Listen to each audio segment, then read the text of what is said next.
Allahu Allahu Allahu Allah Allahu Allah. Pernah nggak sih kita ngeliat alam semesta, gugusan bintang, siklus hujan, atau bahkan kehidupan itu sendiri, dan mikir ini semua ada pesannya nggak ya? Hari ini kita akan coba selami surah Al-An'am, sebuah teks yang menyajikan argumen yang sangat kuat tentang penciptaan, kebenaran, dan di mana pilihan-pilihan kita pada akhirnya membentuk takdir kita.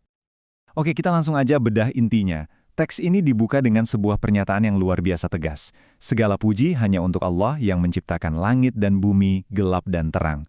Nah, ini tuh jadi fondasi dari semuanya. Satu pencipta tunggal yang punya kuasa mutlak, yang jadi titik awal dari seluruh argumen yang akan kita bahas. Dari awal banget, kita langsung dihadapkan sama dualitas. Gelap dan terang di sini bukan cuma soal fenomena fisik loh, tapi ini juga metafora yang kuat banget buat kondisi manusia, antara pencerahan dan kebingungan, antara dekat petunjuk dan tersesat. Sebuah kontras yang bakal terus kita temui. Dan dualitas ini nggak berhenti di situ aja, tapi juga masuk ke ranah pengetahuan. Teks ini menegaskan kalau nggak ada satupun yang tersembunyi dari Tuhan. Mau itu sesuatu yang kita lakukan terang-terangan di depan umum, atau sesuatu yang kita simpan rapat-rapat di dalam hati, semuanya Dia tahu.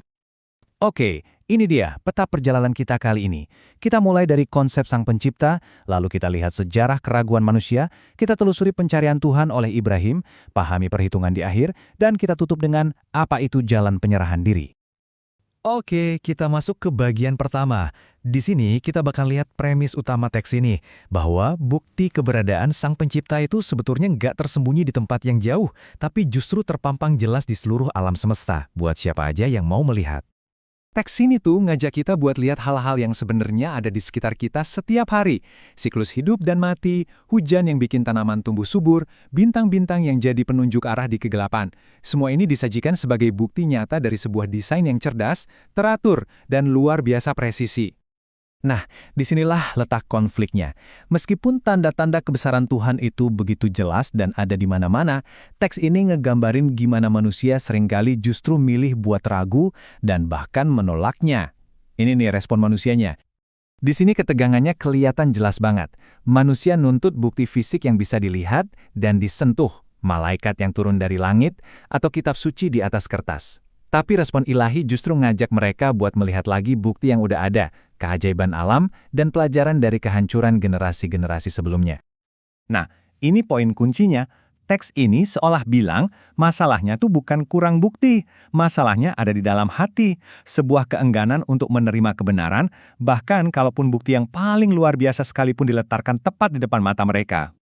Terus, gimana cara teks ini menjawab keraguan itu? Teks ini nggak cuma menyatakan, tapi juga ngasih kita sebuah studi kasus yang kuat, yaitu lewat kisah perjalanan Nabi Ibrahim dalam menemukan Tuhan secara logis dan rasional. Proses ini nunjukin kalau keimanan Ibrahim itu bukan lompatan buta. Justru ini adalah hasil dari proses eliminasi yang sangat rasional. Dia mengamati sifat sementara dari benda-benda langit, bintang, bulan, matahari, semuanya terbenam, untuk sampai pada satu kesimpulan. Pasti ada pencipta yang sifatnya permanen, yang nggak akan pernah terbenam. Oke, setelah argumennya dipaparkan, buktinya disajikan, contohnya diberikan, sekarang taruhannya dinaikkan secara dramatis. Fokusnya beralih ke konsekuensi akhir dari setiap pilihan yang kita ambil, sebuah pertanggungjawaban yang nggak bisa kita hindari. Teks ini ngelukisin sebuah gambaran penyesalan yang sangat kuat di hari penghakiman. Mereka yang dulu selalu menyangkal, sekarang harus berhadapan langsung dengan kebenaran yang selalu mereka hindari. Dan di titik itu, udah nggak ada lagi jalan untuk kembali. Dan ini membawa kita ke tema penting lainnya, perbandingan antara dunia dan akhirat.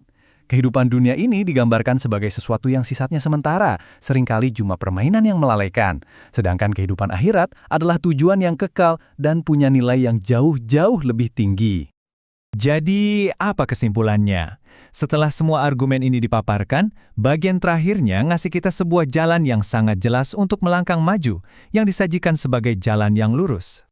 Dan jalan yang lurus ini bukan cuma soal keyakinan di hati, tapi juga soal tindakan nyata. Ini adalah sebuah kode etik praktis. Teks ini merinci perintah dan larangan inti yang mengatur hubungan kita dengan Tuhan, dan juga, yang gak kalah penting, hubungan kita dengan sesama manusia. Dan semua ini puncaknya ada di deklarasi pengabdian total ini. Sebuah pernyataan di mana setiap aspek kehidupan seseorang, sholatnya, ibadahnya, bahkan hidup dan matinya, semuanya didedikasikan sepenuhnya untuk Sang Pencipta. Kita tutup pembahasan ini dengan sebuah pemikiran dari teks ini. Fokusnya bergeser dari argumen teologis yang besar menjadi sebuah pertanyaan yang sangat pribadi tentang tanggung jawab individu. Setiap jiwa bertanggung jawab atas perbuatannya sendiri. Jadi, pertanyaannya kembali kepada kita masing-masing. Saat kita kembali pada Tuhan nanti, apa yang akan kita katakan?